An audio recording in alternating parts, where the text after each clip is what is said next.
you can get them toys and shares of stock. You can buy them the Disney toy and the Disney shares at the same time. But the other thing too is when you buy the stock, just as a specific, some of you have asked me about this before.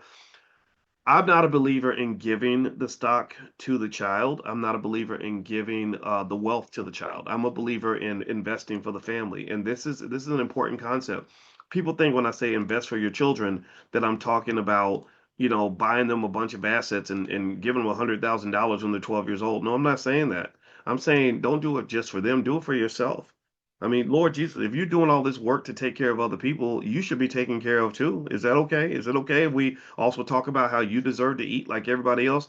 I'm not talking about the what is it, the sacrificial fantasy that we have where some guy is sitting at the NFL draft saying, my mother suffered for 25 years and cleaned white people's underwear and sold her body on the street so we could pay the bills and now look at me, look at how great I'm doing and yeah, I'm joking, but really I don't think that has to be your story. I don't think it has to be one where you're sacrificing completely and everybody else is benefiting. That does not lead to a sustainable and solid economic model. Do you understand what I mean?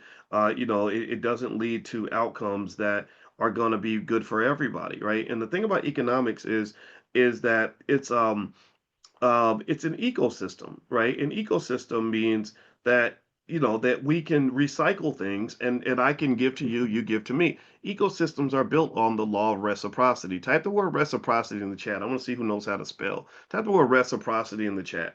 Reciprocity is an important economic principle, and all it really means is I pour into you, you pour into me. I give to you, you give to me. I hook you up, you hook me up, because I want to be hooked up too.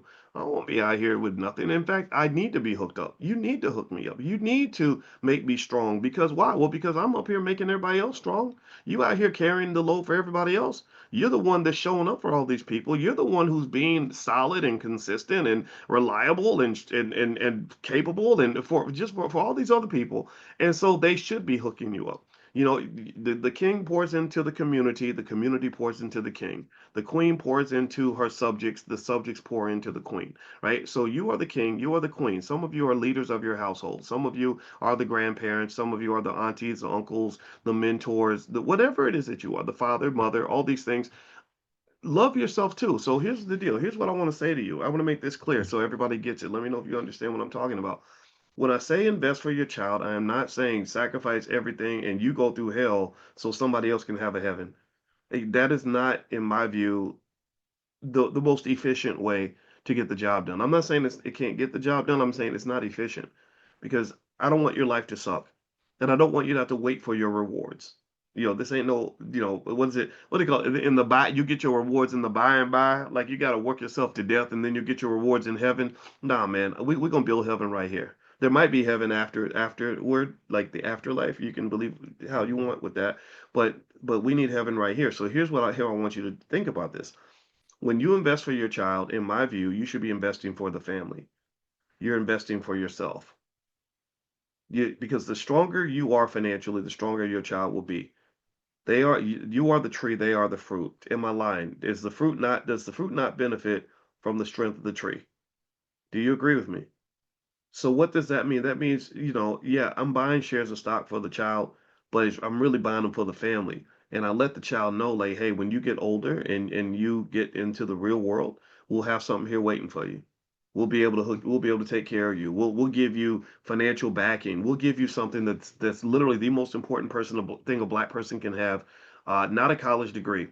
All the studies show that black wealth does not go up if you get college degrees. That's the interesting. I was doing research on updated data just this weekend, and basically, it just even in the last 10 years, they found that black wealth has actually gone down, despite the fact that we're getting more and more educated black people. Entrepreneurship is going up, which is exactly the goal that we had in the very beginning, right? So I'm happy to know that all of us played a part in this, which that's going to be pretty powerful.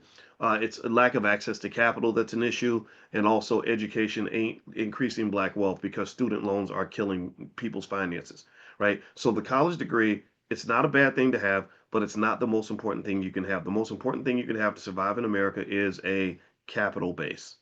If you have a capital base, then you can do whatever you want. You don't need a college degree.